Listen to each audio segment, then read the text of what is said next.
A and B can complete a piece of work in 12 days and 18 days respectively. A किसी काम को 12 दिन में पूरा कर सकता है, बी उस काम को 18 दिन में पूरा कर सकता है अगर अकेले अकेले काम करे।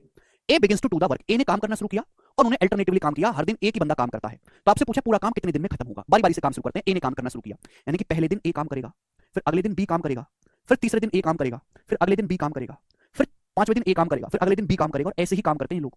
पहले ए फिर बी फिर ए फिर बी, शुरुआत किसने करी है? ए से, फिर बी फिर ए फिर बी फिर ए फिर बी, ये पैटर्न है सवालों का। तो भाई 12 18 का एलसीएम हो गया 36 यूनिट, तो 36 यूनिट आ गया जी टोटल वर्क। ए की एफिशिएंसी कितनी आ गई? 3 बार 3 36।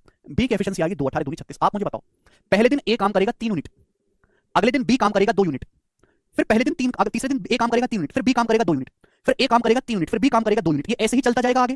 तो मैं देख पा रहा हूं कि पहले ए फिर बी फिर ए फिर बी फिर ए फिर बी, हर 2 दिन में सेम साइकिल रिपीट हो रही है, हर 2 दिन में सेम साइकिल रिपीट हो रही है। देखो देखो सेम कहानी रिपीट हो जा रही है ना हर 2 दिन बाद। तो आपको पूरा लिखने की जरूरत नहीं है बच्चों, केवल 2 दिन की कहानी देखो। ए बी ऐसे चल रहा है। अगर मैं इस हिसाब से देखूं तो हर 2 दिन में कितना काम होगा, या 2 2 दिन की एक साइकिल बन गई। हर 2 दिन में ए 3 यूनिट काम करेगा, बी 2 यूनिट काम करेगा, तो हर 2 दिन में 5 यूनिट काम हो रहा है, 5 यूनिट।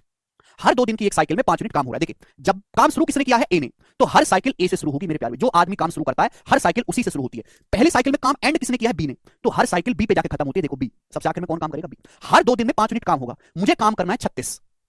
तो भाई हर 2 दिन में 5 यूनिट काम होगा, तो 5 का ऐसा मल्टीपल देखो जो 36 के नजदीक हो। 36 के नजदीक 5 का मल्टीपल कौन है? तो आप कहोगे सर 35। 5 सत्ते 35 होता है, 5 अट्टे 40 होता है सर, लेकिन नजदीक 35 है। तो बच्चों अगर मैं दोनों तरफ 7 से मल्टीप्लाई कर दूं, पूरी ऐसी 7 साइकिल में से 7 पैटर्न लिख के दिखाऊं, तो इस हिसाब से 14 दिन में 7 दूनी 14, इस हिसाब से 14 दिन में कितना काम हो जाएगा बच्चों? 5 सत्ते 35 यूनिट काम हो जाएगा 14 दिन में।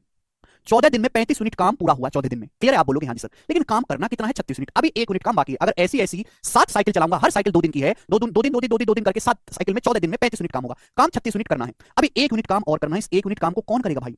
अब जो अगली साइकिल शुरू होगी, जब अगला दिन आएगा, उसमें अपना हथियार उठाएगा ए। काम शुरू किसने किया था? ए ने। तो जो भी कोई साइकिल शुरू होगी ए से शुरू होगी। अब अगला जो दिन आएगा वो ए काम करना शुरू करेगा। काम करना कितना है? 1 यूनिट। ए जो है वो 1 दिन में 3 यूनिट काम करता है। ए की एफिशिएंसी 3 है। ए 1 दिन में 3 यूनिट काम करता है। 1 यूनिट काम करना है, तो 1 यूनिट काम करने में कितना समय लगेगा? 1/3 दिन, यानी कि 1/3 दिन का समय और लगेगा। बात समझे? एक दिन में 3 चेयर बनाता है, एक चेयर बनाने में कितना समय लगेगा? 1/3, यानी कि पूरा 36 यूनिट काम होगा। 14 + 1/3, 14 सही 1/3 दिन में होगा। A option